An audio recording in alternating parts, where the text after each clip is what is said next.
Bienvenidos. En el año 2021 realicé una visita a las antiguas instalaciones de la ex Compañía del Gas de Montevideo, que se ubica en la Rambla Sur de Montevideo, conocido popularmente como Dique Mauá, más allá que el dique no está abandonado ni en desuso. Ese corto documental se puede encontrar aquí en este canal de YouTube.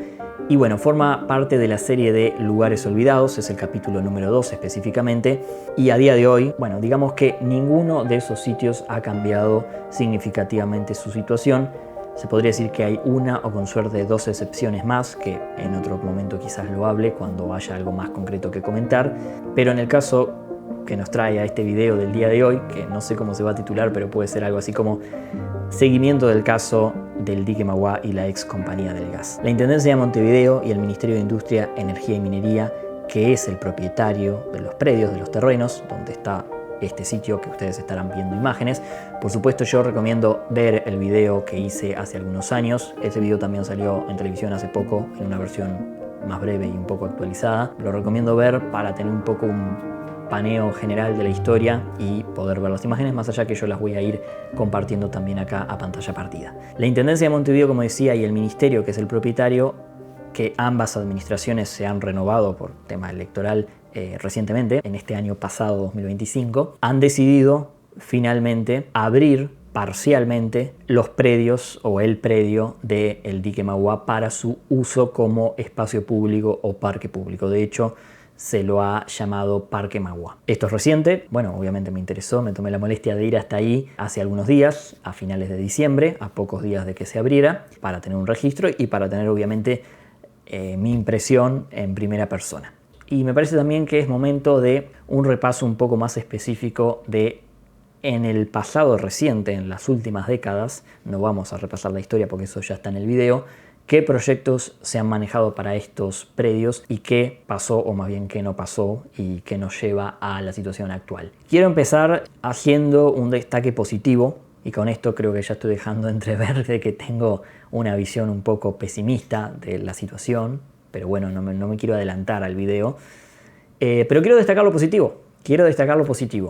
Así que, lo positivo... esperen que agarro la lupa, porque en algún lado debe haber algo positivo. Honestamente, destacando lo positivo de lo que se hizo al abrir el llamado Parque Mauá, lo que tenemos ahora de que se puede entrar parcialmente a la zona que está habilitada y ver por lo pronto las ruinas, aunque sean algunas no muy de cerca y demás, es mejor y puede ayudar a futuro a que la situación siga mejorando que el lugar quedara cerrado, inamovible como había estado estas últimas décadas. Entonces lo positivo, y es lo que yo recomiendo a alguien que todavía no fue, es anda, visítalo, mirá, sacate las ganas si tenías de ser vecino del barrio o vecino de Montevideo y de nunca haber podido ver bien qué había detrás de ese muro, más allá que para eso también estaba el video mío, para mostrar al que le interesara qué hay ahí adentro, qué hay incluso dentro de los edificios que yo pude entrar en su momento, incluso llegué hasta la máquina del reloj, que no sé cuál será su situación actual, pero bueno, eso es lo positivo, poder entrar a ese predio, aunque sea parcial y limitadamente, ver un poco las estructuras que uno puede más o menos ver. Hay una fotogalería que tiene fotos históricas y un poco de historia, y después, bueno, sí, el resto es un espacio abierto donde te dan reposeras si querés, y bueno, eventualmente se harán ahí algún tipo de eventos y algún festival, algún toque musical, algún festival de food trucks, carritos o lo que sea. Creo que el diferencial que se puede sacar ahí es simplemente ir y poder tomar contacto con esas ruinas y con ese pasado en primera persona, más allá de todas las limitaciones. Eso es lo que yo puedo sacar destacado de esto. Y ahora doy unos segundos para que se retire la gente que está conforme y no se deprima con el resto del video. Lo que se abrió, como comentaba recién, es parte de los predios de la ex Compañía del Gas que quedan sobre la Rambla Sur, que bordean con el dique a través del edificio del reloj, y parte de esos predios, la zona verde, la zona que no tenía edificaciones, fue lo que se abrió. Eso es lo que se abrió. Esos dos padrones tienen la declaración de Monumento Histórico Nacional. La declaración de Monumento Histórico Nacional la da la Comisión de Patrimonio, que depende del MEC, o sea, del Gobierno Central. La Intendencia, por su parte, tiene su propia calificación, digamos, grado de protección que es numérico, pero si tenés la declaración de Monumento Histórico Nacional, tenés el grado máximo de protección que puede tener cualquier lugar, cualquier edificio, cualquier construcción. Eso impide que se haga cualquier cosa sin que te lo autorice, no podés demolerlo, no podés modificarlo sin la autorización de la Comisión de Patrimonio, o sea, es la máxima protección que se le puede dar a un inmueble. Lo cual implica que cualquier intervención, como decía, tenga que ser aprobada o al menos tenga que ser una intervención que no toque lo que hay, porque lo que hay tiene declaración de Monumento Histórico Nacional, salvo que se haga el proceso de que se presente un plan y ese plan sea aprobado y ahí se haga lo que se tenga que hacer. Por supuesto, dentro de estos predios, no todo lo que hay tiene el valor patrimonial. De hecho, hay edificios que son más recientes que la declaración de Monumento Histórico Nacional, que por cierto se le dio en 1975, y ahí hay edificios que son más nuevos. Pero principalmente en lo que refiere al edificio de Carboneras y por supuesto al edificio del reloj, incluyendo, ni que hablar, el reloj y su máquina, o uno pensaría que sí, eso es lo que más o menos se tuvo la intención de proteger. El propio gasómetro no tiene protección patrimonial. Ese padrón y esa estructura, por consecuencia, no tiene protección patrimonial, aunque ahí está. ¿Por qué digo todo esto? Porque me parece también parte del contexto fundamental para entender lo que se puede o no hacer. Ahora, también yo acá voy a hacer una crítica, y de cierta manera creo que ya la he dicho, no en otro video, pero lo he comentado en otras circunstancias. La protección de Monumento Histórico Nacional, que es la máxima protección que se puede dar, está muy bien, pero no protege contra el abandono. No protege contra que se deje el lugar olvidado, que se deje el lugar tirado, que se deja que se convierta en una ruina y que colapse por su propio peso, por el desgaste natural del tiempo. Y eso es lo que muchos de los lugares que yo he realizado en esta serie de lugares olvidados tienen, la declaración de Monumento Histórico Nacional.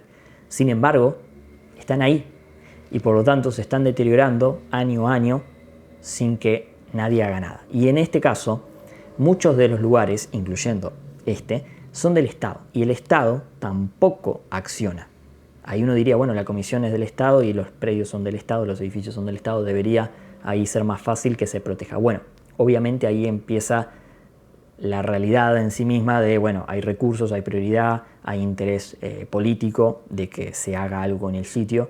Entonces yo la crítica que tengo, porque la realidad es así, es que la protección del Monumento Histórico Nacional no te protege del abandono y la destrucción por abandono, básicamente. Y en este caso es un buen ejemplo de eso. La Isla de Flores es otra, la Isla Libertad es otra. Entonces, ¿a qué voy? La intervención que hizo la Intendencia de Montevideo es intencionalmente superficial, entre otras cosas, porque si quieren hacer algo mejor, tienen que pedir permiso. Por supuesto lo pueden hacer y por supuesto es cuestión de articular interinstitucionalmente para que eso se haga, pero no había intención de hacer algo más contundente. En cualquier caso, yo creo que ahora, habiendo dado ese contexto, es momento de hacer un pequeño repaso. Porque entre otras cosas, yo me he topado en estos días en varios medios, y creo que en palabras de algunas de las autoridades, con la frase o el dato o el número de que el lugar está abandonado hace 50 años. O que el lugar está abandonado desde los años 70 o desde finales de los años 70.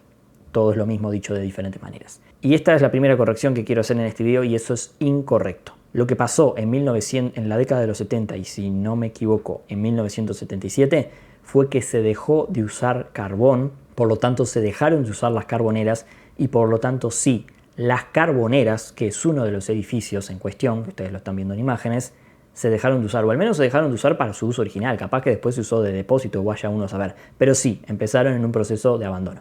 Las carboneras.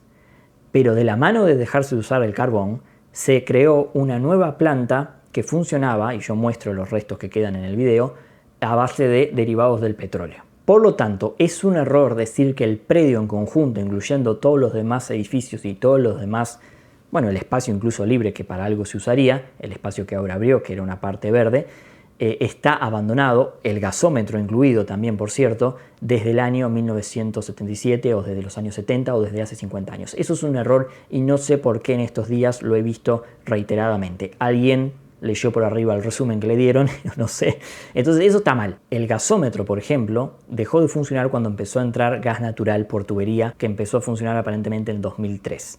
Yo no sé si 2003, 2004, ahí puede haber una cuestión de algunos meses, pero fue en esas fechas. Y por lo tanto el predio de enfrente también es lógico pensar que seguía funcionando con la planta esta nueva. No está el predio abandonado hace 5 décadas, eso sería un disparate. No digo que sea un disparate que no pueda pasar, Isla de Flores, pero no es así, ¿tá? Así que me parece importante corregirlo. Ah, y por cierto, yo muestro en el video, en una sala de archivos, en la cual no me detuve mucho porque no estaba en las mejores condiciones para permanecer ahí, un sobre en el suelo que decía claramente 1993. Así que, administrativamente probablemente haya habido funciones en el edificio del reloj hasta bien entrados los años 90 o hasta efectivamente principios de los años 2000.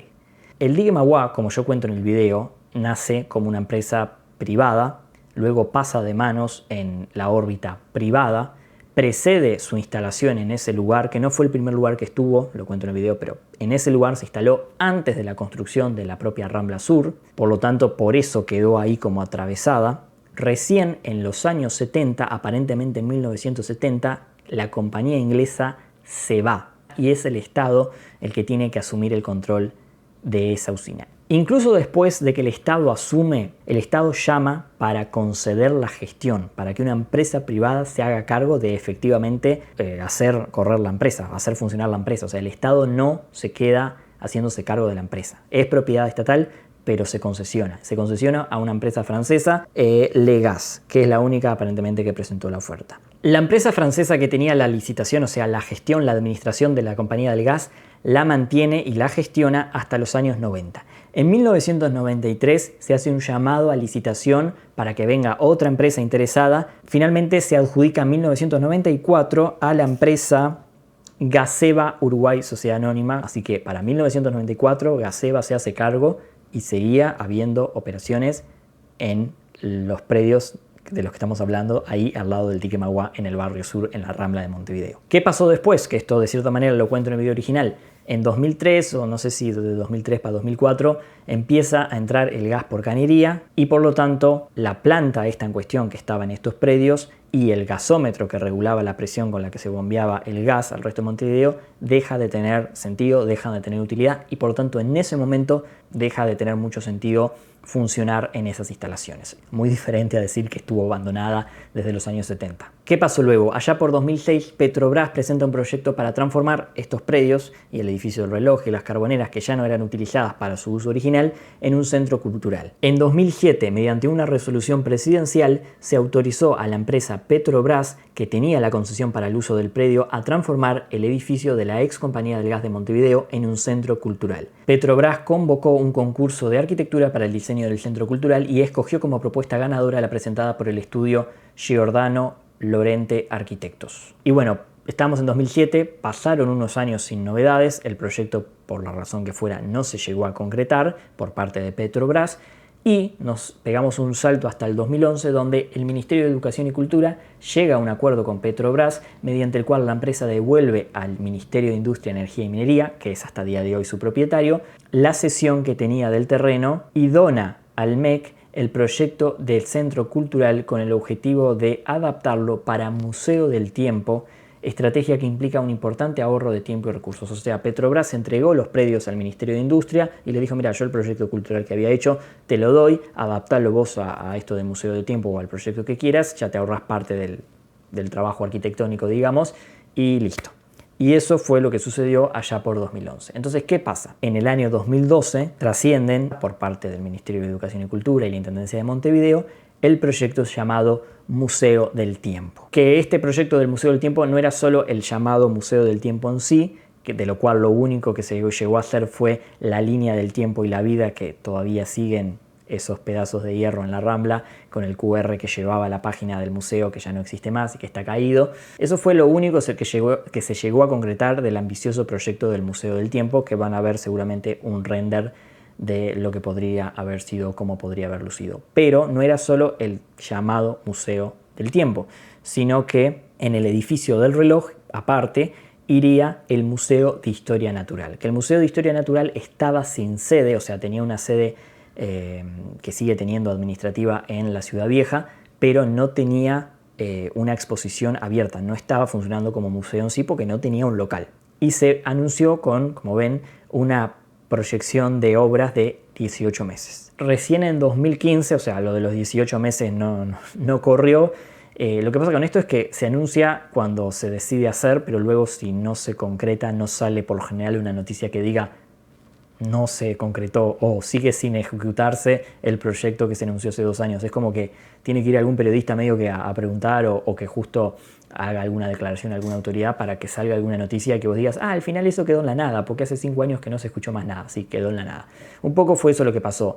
Y acá encontré, buscando en notas antiguas, una nota del 2015 donde, bueno, de cierta manera esto que decía, se aclara puntualmente la situación, donde se dice que, y voy a dejar todos los enlaces, va a haber como 500 enlaces en la descripción de este video, por si alguien quiere chequear que yo no estoy diciendo cualquier cosa, y cita a la ministra de Educación y Cultura del momento que dice, se va a hacer si se consigue financiamiento. No se va a hacer con presupuesto o no había presupuesto. Bueno, van a tener la cita ahí en pantalla. Lo cual, bueno, es un poco lo que comentaba antes. Hay muchos proyectos que, bueno, si no hay recursos, quedan en eso. Quedan en render, quedan en proyectos, quedan en ideas. Y bueno, llegamos al año 2016, que es el año donde la cosa se empieza a mover un poco más y se empieza a poner más polémica y hay más noticias, y hay más titulares y hay más, incluso se podría decir, discusión política. ¿Qué pasó? En el año 2016, el Poder Ejecutivo, Presidencia, aprueba, autoriza un proyecto de la empresa de ferries que unen Uruguay con Argentina, Buquebus, para hacer un puerto utilizando estos predios de la compañía del gas. No el dique, de nuevo, sino los predios estos en cuestión que estamos hablando. Por supuesto, eso incluía construir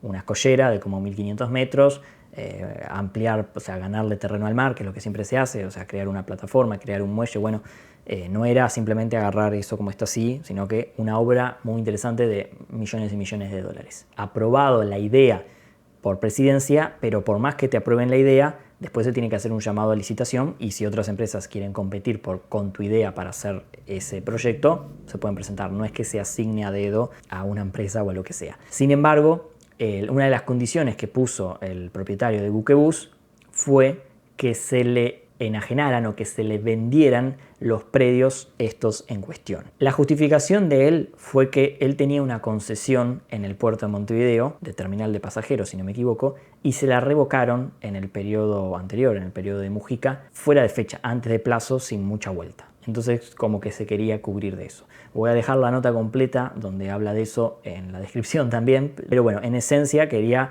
resguardarse de que no le hiciera el Estado la misma jugada de te doy una concesión y te la saco antes de tiempo. Por otro lado, viendo declaraciones del ministro de la época, él explicó en una entrevista que en realidad no era una enajenación sino una permuta, o sea, un intercambio de bienes, porque el Estado le daba a Buquebus estos predios, pero los predios que se le ganaban pegados a estos al mar, donde efectivamente iba a estar, digamos, el muelle, por así decirlo, esos predios que iba a ser una superficie importante, esos sí iban a ser del Estado. Entonces, en realidad, los predios de la compañía de gas no iban a quedar como predios costeros, sino que iban a quedar un poco más retirados con, sí, efectivamente, la terminal.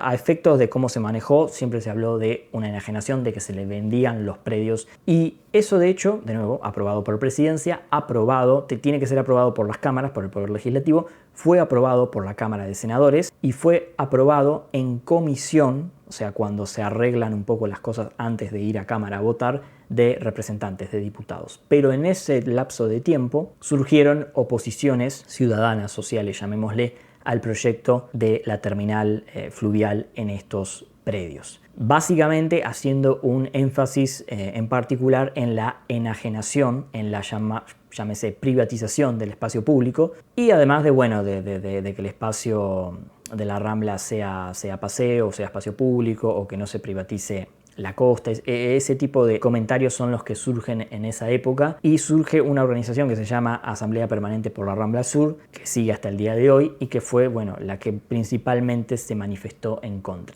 Un pequeño detalle, se manejó una cifra de que eran más o menos 200 millones de dólares la inversión y antes de llegar a esta propuesta se había manejado por parte de esta misma empresa hacer el puerto en la zona de Capurro, o sea, la bahía de Montevideo en la zona de Capurro, que se descartó porque resultaba, se ve muy caro e impráctico, en fin, se descartó. Y también se manejó hacerlo en la zona de Punta Carretas en Punta Brava, que también se descartó. Los detalles, bueno, habría que preguntarle, pero se habían manejado otras opciones. También parte de la polémica por la que se generó cierta oposición es porque el proyecto de la empresa incluía construir un hotel y demás cuestiones. Sin embargo, así como estaba eso del hotel y otros servicios, también se consideraba que justamente el edificio del reloj se conservara y que efectivamente el Museo del Tiempo funcionara en el edificio del reloj. O sea, no era exclusivamente decir acá se hace una terminal para ferries y se acaba la cuestión, sino que seguía contemplándose un uso mixto, llamémosle. Bueno, en base a las resistencias que surgieron, se llevó a cabo por parte de la mesa política del Frente Amplio, o se tomó más bien la decisión de no seguir con el proyecto, no seguir y por lo tanto no votar esa posibilidad de enajenación o bueno, de dar esos predios a la empresa. El proyecto queda definitivamente muerto en ese momento. Uno pensaría, bueno, se canceló este proyecto, surgieron oposiciones, no estaba cierto grupo de ciudadanos a favor o cierto grupo político también. Esto no es algo político partidario necesariamente porque el propio Frente Amplio fue quien propuso y aprobó la idea y luego del propio Frente Amplio se bajó la idea. O sea,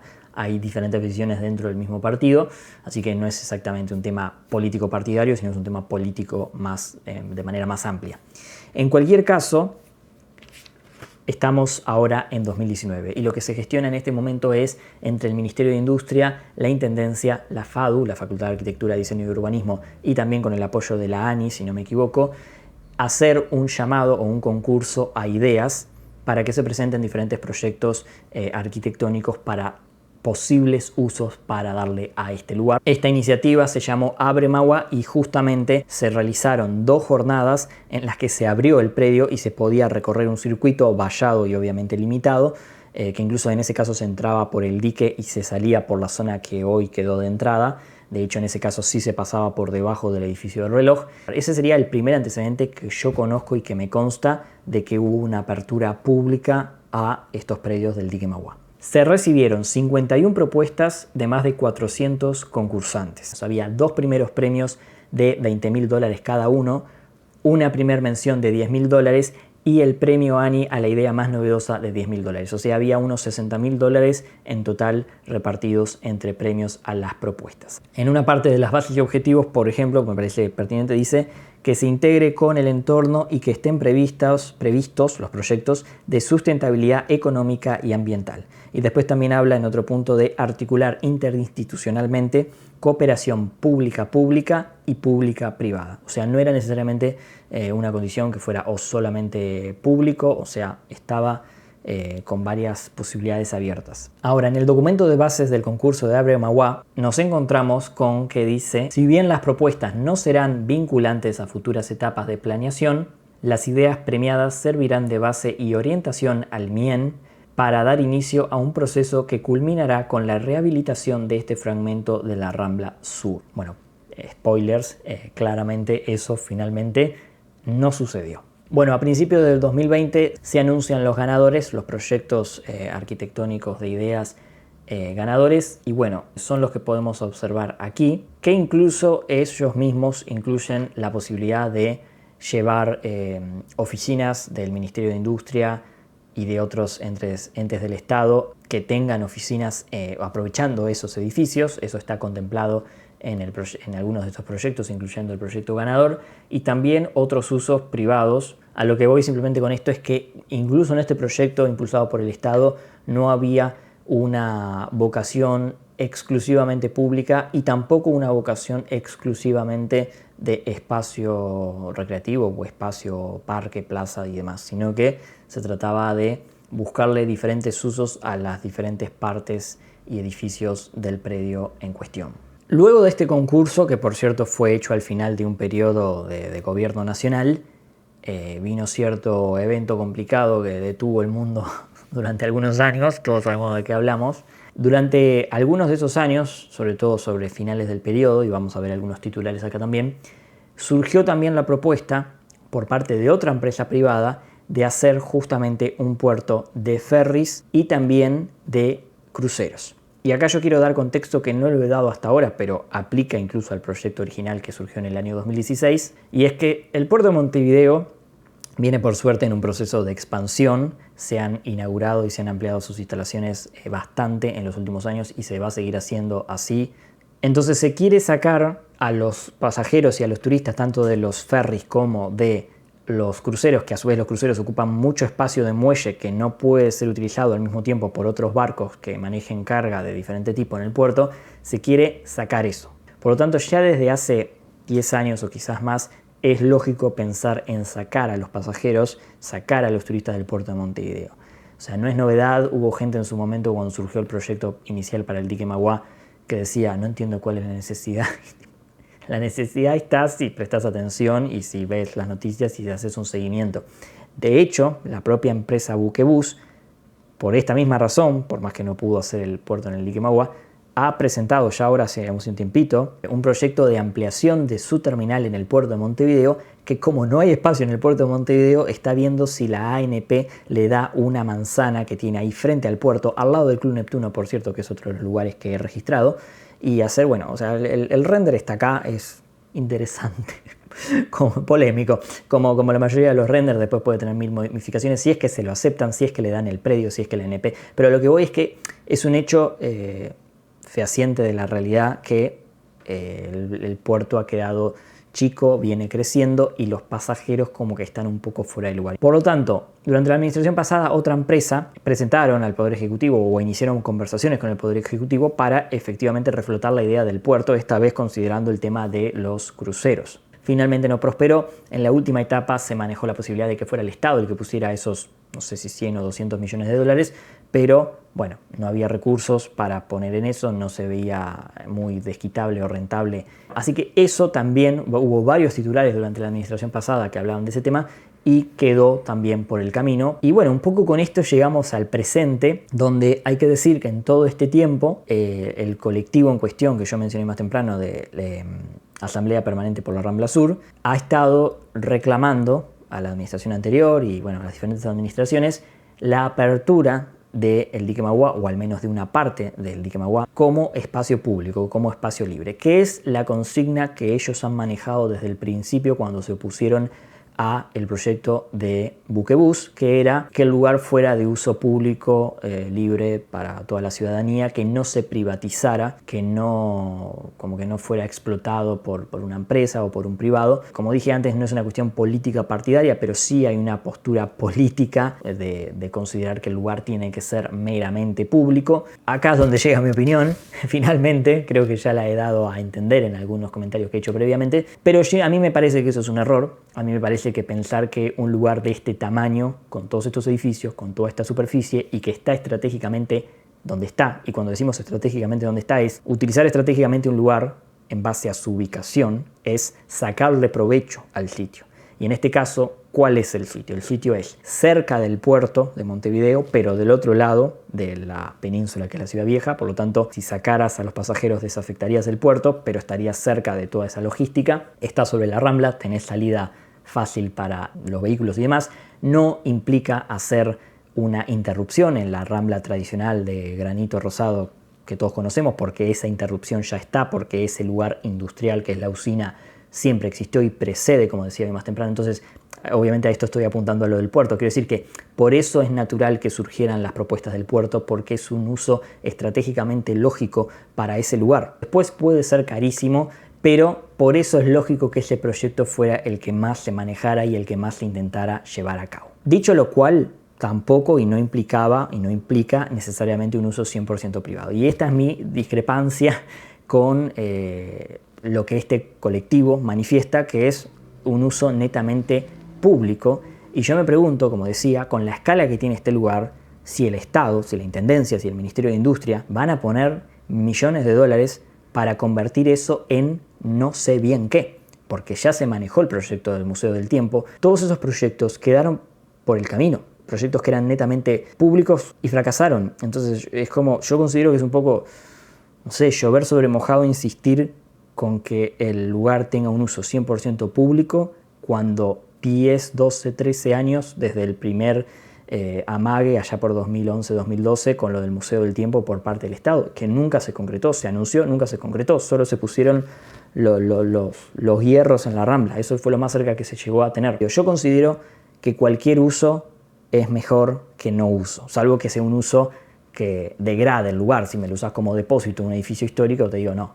O sea, pensémosle la vuelta. Pero en este caso, insisto, ya sea un museo, sea un lugar, sea un paseo gastronómico, sea una mezcla de museo con terminal, que era lo que se propuso allá por 2016, pueda o no haber algún tipo de hotel, pueda haber o no algún tipo de paseo de compras, puede haber, por supuesto, espacios libres, espacios abiertos, Yo veo que la postura esa cierra muchas puertas y pone trabas a muchos posibles proyectos, y tampoco es que esa postura vaya de la mano con autoridades nacionales o departamentales que digan sí, estamos dispuestos a hacer un proyecto ambicioso y de alcance y con recursos que vamos a conseguir de alguna manera para que el dique Mauá y los predios estos de la ex compañía del gas pase a ser un sitio de referencia, aprovechar el potencial histórico de estos edificios, aprovechar el interior de todos estos edificios, renovarlo y que sea un lugar que, bueno, todos admiremos.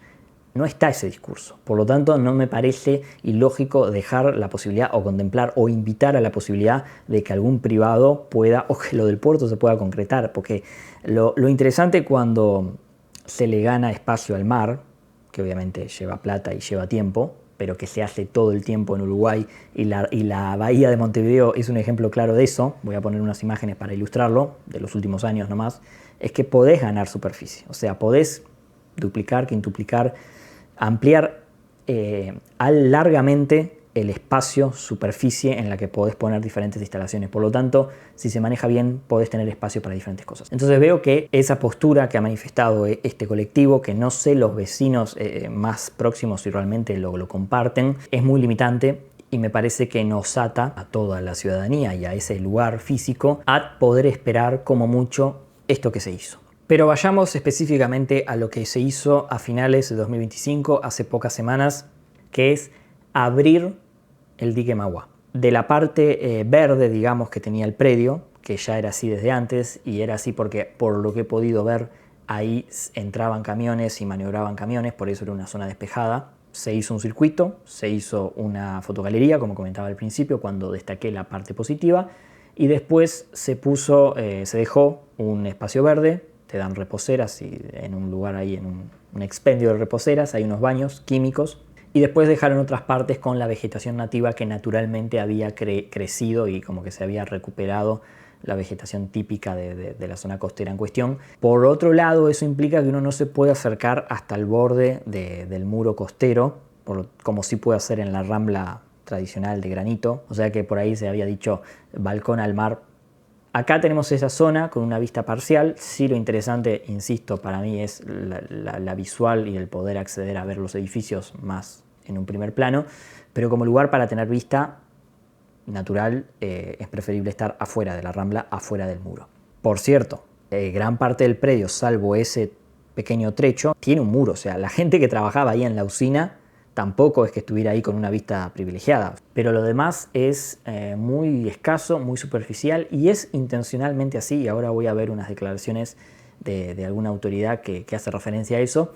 Ahora, y también por último sí se dejó un círculo en una zona donde antes había un gasómetro ahí adentro, que se ve en los planos, y ese círculo que se dejó con luces y demás, ahí se podrían, bueno, hacer escenarios, hacer toques musicales, o te puede usar ese espacio como se usa cualquier espacio, plaza, parque, explanada, para hacer una feria de food trucks o un festival musical. La parte de tenemos unos metros cuadrados más de pasto donde te dan una reposera, es mejor la vista que hay desde la rambla, o es más utilitaria la plaza que hay en La Puerta, la Plaza República Argentina.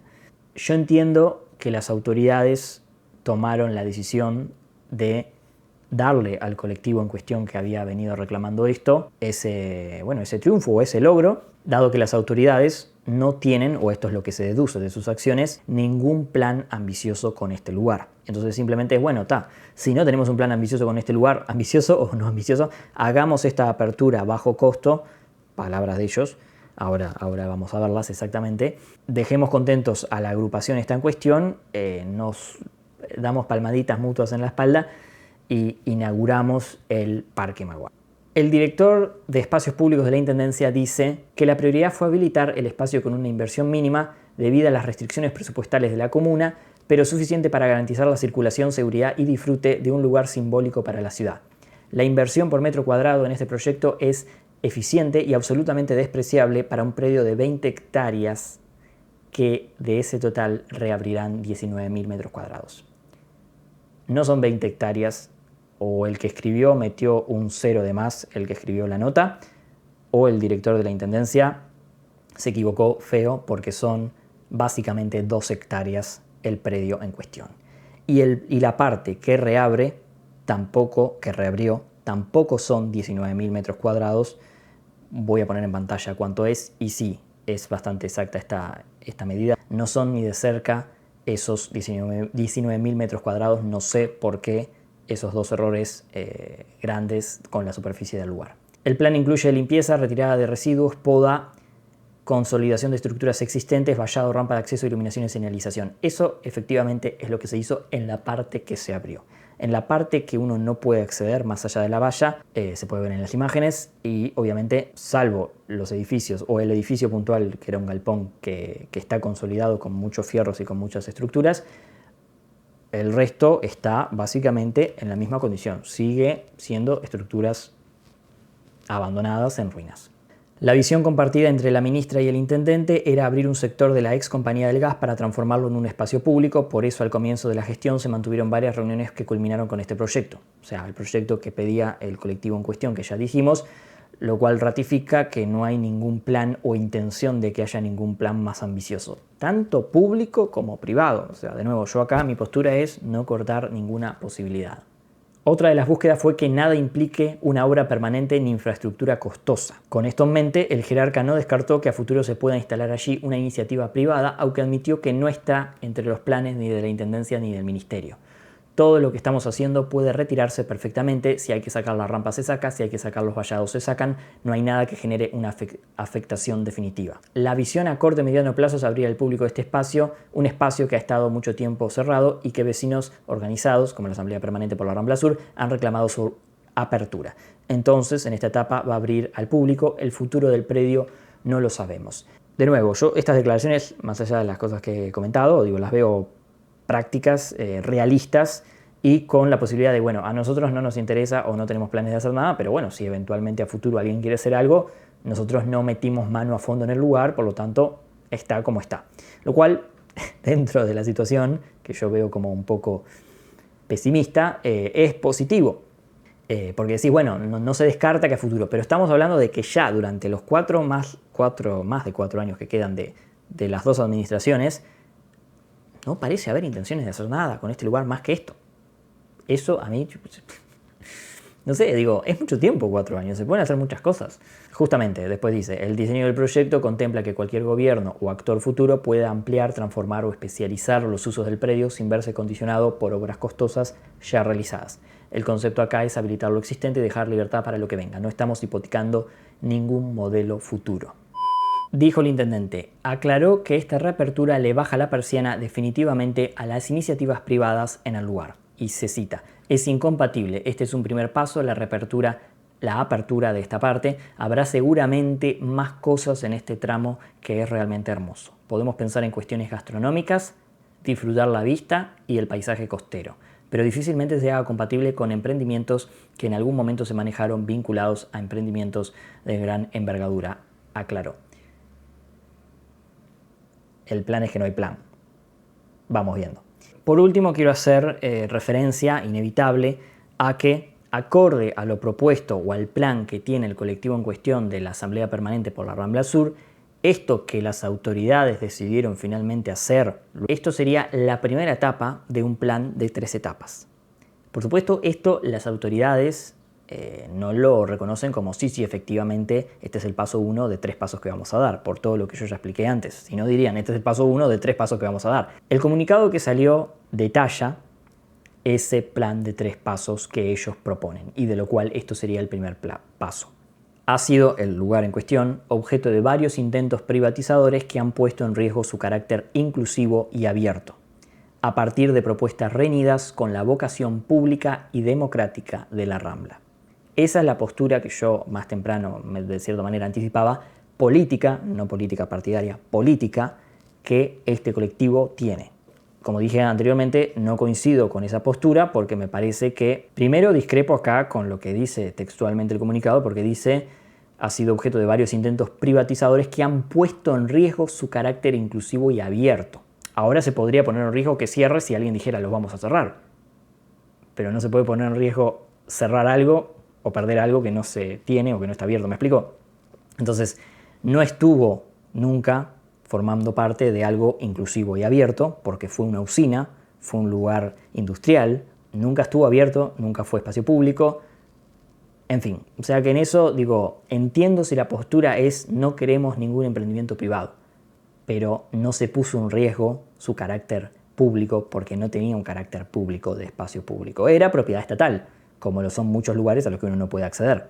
Y luego, efectivamente, detalla textualmente los pasos de la propuesta concreta que ellos presentaron, ya hace tiempo, obviamente. El paso 1 es lo que se habría hecho ahora, efectivamente, que es acondicionamiento básico, inicial, limpieza, seguridad, iluminación y baños, a fin de conformar allí un parque público. Paso número 2.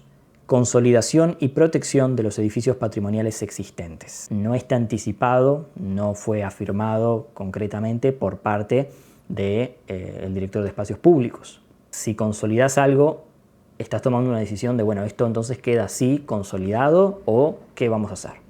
Y yo no veo, como decía antes, que haya una decisión en esa línea y por lo tanto no sé si se va a seguir consolidando, se van a consolidar los edificios y ya se descarta cualquier uso y que queden como ruinas ahí petrificadas. Y el punto 3, definición de los destinos de uso adecuados para el lugar, compatibles con el parque público, en el marco de una mesa de trabajo conjunto entre actores institucionales y sociales. De nuevo, compatibles con el parque público, lo cual, insisto, no es incompatible con el parque público que pueda haber ahí algún emprendimiento que a su vez, cuando uno dice emprendimiento y habla de algún tipo de, digamos, cuestión comercial, está implícitamente el elemento de que eso sea viable y rentable y que por lo tanto se puede hacer porque se justifique a sí mismo su existencia mediante, bueno, si se pone, no sé, un paseo, incluso un museo, si se cobra entrada, es muy difícil porque por lo general no venden tantas entradas, pero puede parcialmente autosustentarse.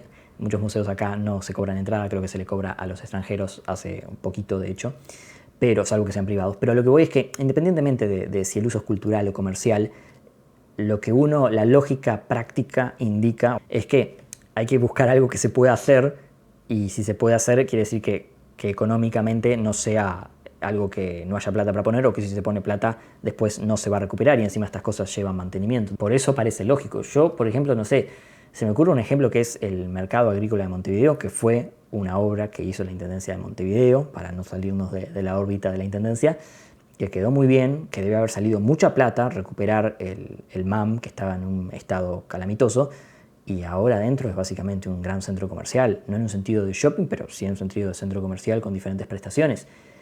Y me parece que ha tenido un impacto muy positivo en el barrio.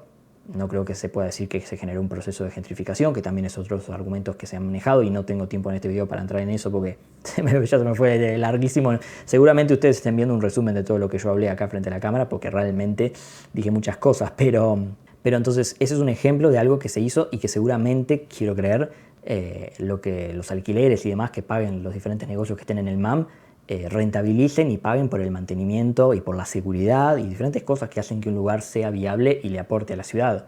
De nuevo, yo veo que la postura del colectivo en cuestión la entiendo, porque por eso la puedo criticar, porque entiendo lo que pretenden, pero me parece que es o todo público o nada y nos hemos quedado con nada hasta hace un mes y ahora, que es positivo en la parte que ya expliqué, muy poco, muy superficial.